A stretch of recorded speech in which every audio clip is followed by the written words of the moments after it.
இந்த வார்த்தையை நல்லா கவனிங்க. அப்போ விசுவாசமானது என்ன பண்ணுமா? நம்பிக்கையிலே உறுதியாயிருக்கும் போதுதான் அந்த விசுவாசமானது நமக்குள்ளே கிரியை நடப்பிக்கிறதா இருக்கிறது. இரண்டாவது அங்கே நாம் பார்க்கும்போது காணப்படாதவைகள் மேலும் நாம் நம்பிக்கையாயிருக்கும் பொழுது அந்த நம்பிக்கை நமக்குள்ளே என்ன பண்ணுது? விசுவாசத்தை வர்த்திக்க செய்கிறது. அல்லேலூயா. இதற்கு தான் அந்த இரண்டாவது வார்த்தையை நாம் பார்க்கிறோம். அதனாலே முன்னோர்கள்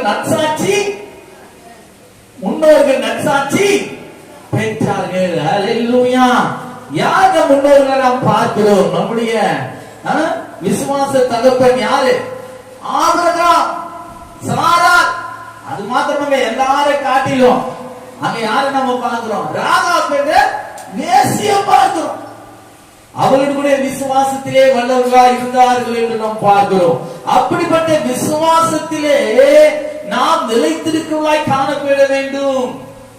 அதிலே நாம் உறுதியாக இருக்கும் பொழுது தேவன் நமக்கு கொடுக்கிற நன்மையை நாம் என்ன பண்ண முடியும்? ருசி பார்க்க முடியும். தேவன் நமக்குள்ளே நடப்பிக்கிற கிரியைகளை உணர முடியும்.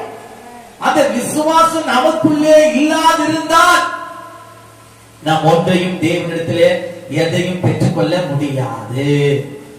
அல்லேலூயா, அல்லேலூயா. அங்கே